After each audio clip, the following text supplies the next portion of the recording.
Good morning, guys, and welcome back to chemistry for lesson 4, valence electrons and Lewis dot diagrams. For most of you, this should be a review, but if you don't know it or you don't remember it, it's a good time to make sure you're solid on this before we move on to bonding next week. I would encourage you to take notes. The more you write it down, the more it's going to get into your memory so you can recall it later when we do more chemistry, okay? So make sure you have something to write with and your periodic table, okay?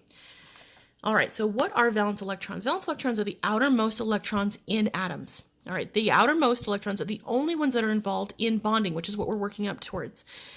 And they are a periodic trend, so we can use our periodic table to predict how many valence electrons there are. So get out your periodic tables, please. If you can notice here, I still have my oxidation numbers, but I also have new numbers. These are the valence electrons, so we can say everything in column 1 is going to have 1 valence electron. Everything in column 2 will have 2 valence electrons. Of course, the transition metals are again variable, so we're going to skip over those for right now. Boron's family has 3. Carbon family has 4. The nitrogen family has 5 valence electrons. The oxygen family has 6. The fluorine family has 7. And the noble gases have mostly 8 valence electrons to make them stable. But helium also has 2 valence electrons because it's too small of an atom to carry 8. So helium has 2 and neon has 8. Neon through radon have 8, okay? So we're going to be kind of looking at helium here in a second so we can kind of see why it's 2 to become a noble gas, okay? So let me go ahead and do that. Helium. Now helium has an atomic number of 2, which means it has 2 protons.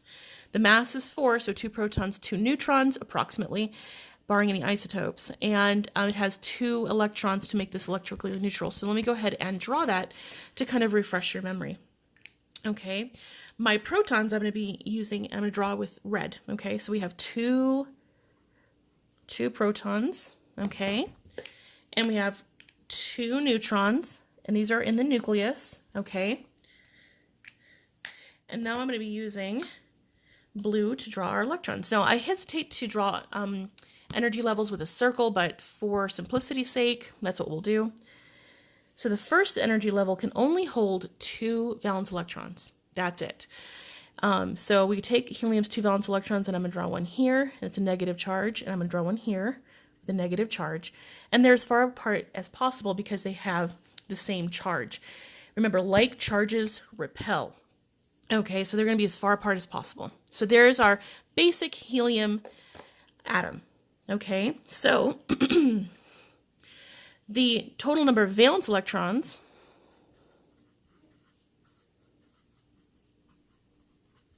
are 2 because these are the outermost electrons. All right, so helium has 2 valence electrons because this is how many it has.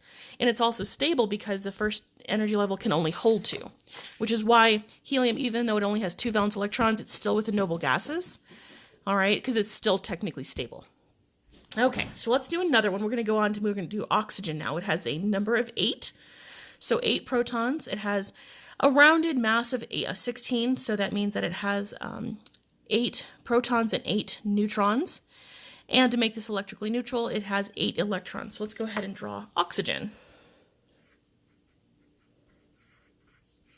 Okay, so again, I'm going to be drawing my protons with red. So there's 8 protons. 1, 2, 3, 4, 5, 6, 7, 8.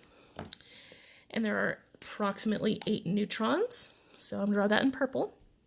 1, 2, 3, 4, 5, 6, 7, 8. So that's our nucleus. Okay, much bigger nucleus than helium. And I'm going to draw the electrons with blue. So again, it has that first energy level, the closest to the nucleus, that has 2 electrons out of the 8. So those are the first 2. Now it needs, since that's all full, because it can only hold 2, we have to go to the second energy level. The second energy level can hold up to 8, all right? But we have 2 here, and we need to get up to 8. So we have 1, 2, 3, 4, 5, 6, 7, 8. All right, so these are all negatively charged. All right, that's why I'm putting in the little negatives there. So we have 1, 2, 3, 4, 5, 6, 7, 8. So oxygen has 8 total. So let me go ahead and write that down. All right, so the first energy level has 2 electrons. The second energy level has 6 electrons. So add them up together, it's 8 total, all right? But the outermost is only 6. So valence electrons for oxygen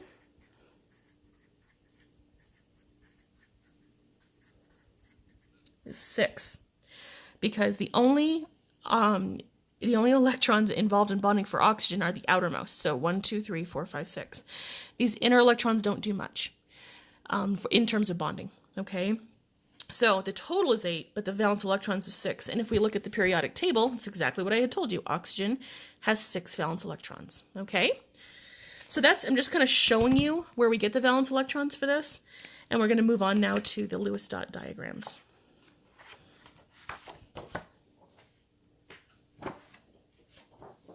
All right.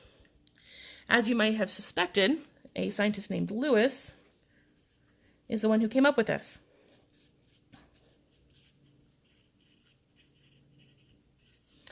And the dots they represent the valence electrons. Okay. So we also need to remember something called the octet rule. This means that most atoms need 8 electrons to be stable. The notable exceptions are hydrogen and helium, but pretty much everybody else wants 8, okay? And they're going to get 8, they're going to either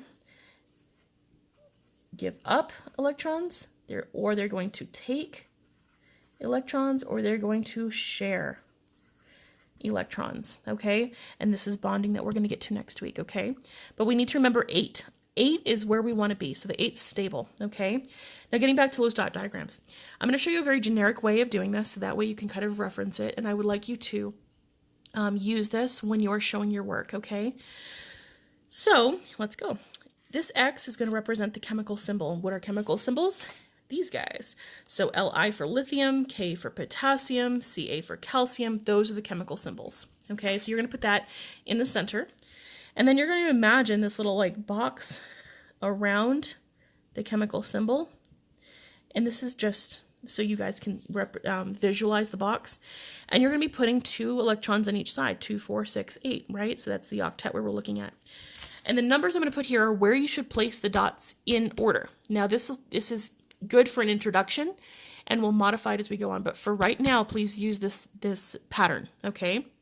So the first dot or valence electron should be put here. That's the first space. The second space is here. This represents that first energy level that we were just looking at, which is right here, because it can hold 2 valence electrons, okay? Now we need to kind of space them out, and you're going to learn about this later on in chemistry as to why this is, but just for right now, trust me. So this is 1, 2, and we put the third one here, fourth one here, fifth one here. We want to space these out. These are going to go into things called orbitals, and you need to space out these electrons before you pair them. Again, that's going to come later on in chemistry, but this is kind of why we're spacing it out. There's a reason why, okay, guys? So there's 3, 4, 5, 6, 7, 8, okay? This is the pattern I'd like you to use for right now, and then we'll use this next week when we start getting into showing bonding, okay? So let me give you an example. Example 1. And let's go ahead and do oxygen, okay? Oxygen. So again, we use the chemical symbol O for oxygen, just like it is on the periodic table right there. And we know, because it's in this column, it has 6 valence electrons, but like we had already done. And we just put dots in this order, up to 6. So you don't have to draw the box, you just draw the dots neatly, please. So 1, 2, 3, 4, 5, 6. There you go. That's it.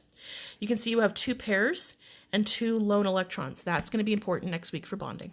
Okay, so that's it. That's what I want you to show me. Okay, I think it's very doable. So let's keep doing some examples. Let's do example 2. Let's go ahead and do sodium. All right, on the periodic table, Na is sodium. It has 1 valence electron. So we put Na with 1 dot. That's it. All right. Example 3. Let's go ahead and do aluminum. All right, so go ahead, do this yourself and see if you can do it. Pause the video, find aluminum, figure out how many valence electrons it should have. All right, I'm going to assume you did that. Aluminum has 3 valence electrons. So 1, 2, 3. There you go. All right, let's go ahead and do example 4, chlorine. All right, chlorine is right here, and it has 7 valence electrons. Okay, so let's go ahead and do that. Chlorine's chemical symbol is C, lowercase l, and we have 1, 2, 3, 4, 5, 6, 7. You can see it has 3 pairs and 1 lone. Okay. Example 5. Let's go ahead and do nitrogen. Nitrogen over here on the periodic table has 5 valence electrons. So nitrogen, 1, 2, 3, 4, 5. 1 pair, 3 lone. All right, let's do example 6. Neon. Let's go to do neon. Neon is right here on the noble gases. All right, so noble gases, these guys all have 8 from here down. So its chemical symbol is Ne, and there's 8. So 1, 2, 3, 4, 5, 6, 7, 8. There you go. All pairs. This is why it's completely full. It fulfills the octet rule, which is why it's stable, and it is a noble gas. All right, let's go ahead and do carbon. Carbon. Now, carbon is fun. Carbon's right here. It has 4 valence electrons. Okay, so carbon has 4 valence electrons. You can put them 1, 2, 3, 4. Now, I will say carbon is kind of an exception. Carbon and silicon. You can do this, all right, but it's also completely fine to do this as well. It's to separate them out because of how they will bond covalently later on. So carbon and silicon can do this. This is completely correct, and that's completely correct. You can see it either way. It's just an exception to the rule, and I wanted to go over that before we started seeing this when we were doing bonding, okay? So this is what I would like you to do. This is exactly what I want. I want you to show me the chemical symbols and the dots in the correct positions for how many valence electrons they have, all right? Here is your assignment that I'll post as well. Yes, there are 20, but you saw how easily and how quickly 7 did. So you should be able to do these no problem. Please draw them as I have shown in my lectures, the Lewis dot diagrams. You're going to do the Lewis dot diagrams for all of these. All right. Use your periodic table, please. Okay. Be neat, please, and make sure you take a clear picture and then upload that to our classroom for our assignment. Okay. So assignment 6, you have 20 of them. Show their Lewis dot diagrams neatly, please. Okay. Thanks so much, guys. I hope you enjoyed this, and let me know if you have any questions, okay? Bye.